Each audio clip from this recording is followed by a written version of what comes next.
Okay, happy Friday. Welcome to the Real Sum. Here's a very short today. All I'm going to do is open this bottle. You have seen this in my cellar. This is one of my customers' private bottles, right? And they're nice enough to drop it by so that I can get it prepared in time for their dinner. This is 81 Lafite Rothschild. 81, really don't have to do much to it except to open it properly, right? So I've had this, I'm kind of jostling it right now, but I've had it. You see how that's pretty good fill for an 81. And then the other thing we're looking for, that capsule doesn't have any shiny silver. These are, and you always look for the fill. And the condition of the label can vary here and there as long as there's no leaks on it. But the whole thing here is to get this cork out in one piece. I'm really just going to micro wax this thing try not to jostle it much.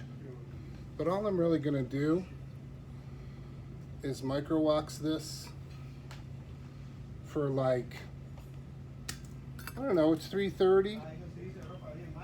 Oh my gosh, look at that. This is gorgeous. Look at it. So often there's a tremendous amount of mold on a bottle on the top. I'm not tilting this all the way forward. Sorry, I'm just trying to be as cool with this as possible. But that's really unusual. That's why I have this towel, because I'm always thinking, oh my God, I'm going to have a ton of mold.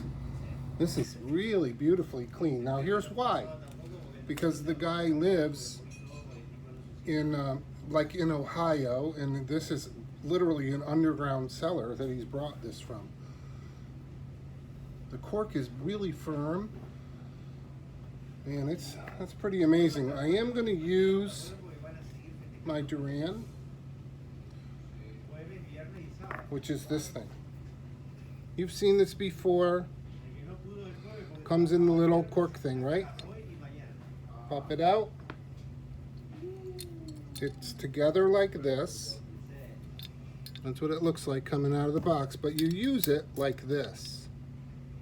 You use it like that. This gives, on a soft cork, a spine, and then go in with the so once this is established. This is like, dude, I do it first time, every time, right perfectly down the center, man. Can't help myself, buddy. All right, now here's the other thing. When you use this is called an asso.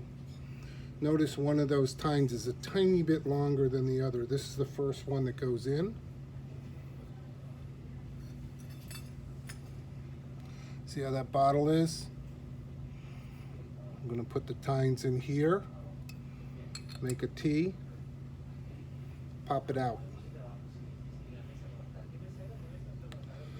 I'm kind of in the 90 percentile for this, but you just never know.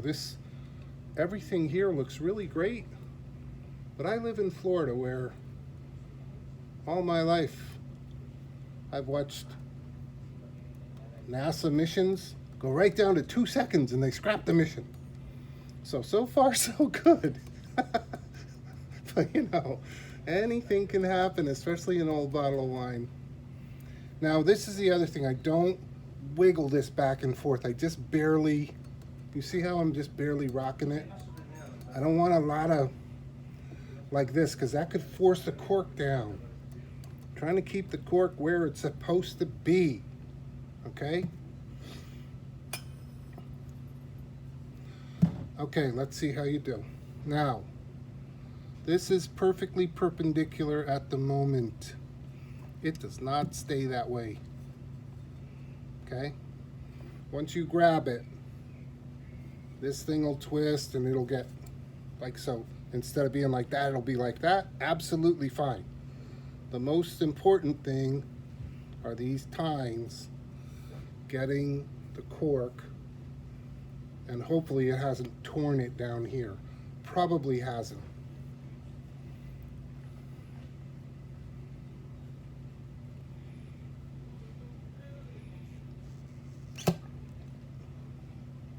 Wow, that came out so quick. And it is in absolutely perfect condition. Now, it came out too quick. I'm worried about the wine. I'm probably justifiably worried about the wine. All right, so you know what? We did everything right, but it's an 81, and 81s are it's not the greatest vintage. It's still a first growth though. But dude, that thing, that's a super wet cork. It's wet way down to here. Okay, look, there's no way. I can't do anything about this. This is going to sit like this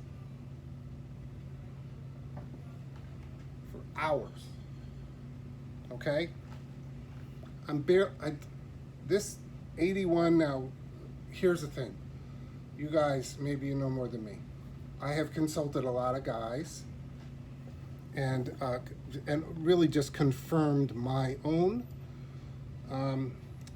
thought about what this needs for preparation. It really just needs just this. Doesn't even really need decanting. Gonna have to take a look at this though once we get more toward 5 o'clock or 5:30, something like that. I might take a tiny little sample. I do have one of these, by the way. Stainless steel with the, you ought to have actually have a couple of these.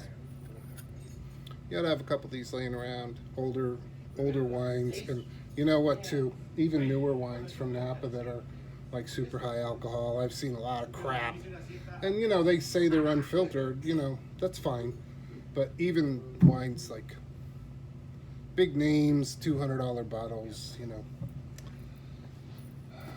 and it aerates them a little tiny bit more, especially these new big Napa wines. All right, man, so look, now we just gotta wait. I don't love the way this smells at the moment. Kind of a too deep of a berry for me at the moment, but I just don't know, man. You know, we're gonna see,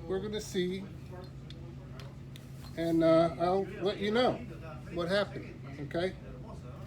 I'm gonna put all this stuff away.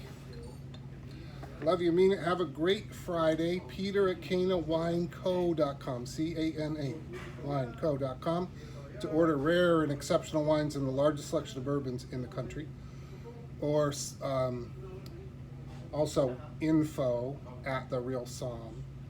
And then I'm on Facebook, of course, and I'm on YouTube and all that stuff, okay? Have a great Friday.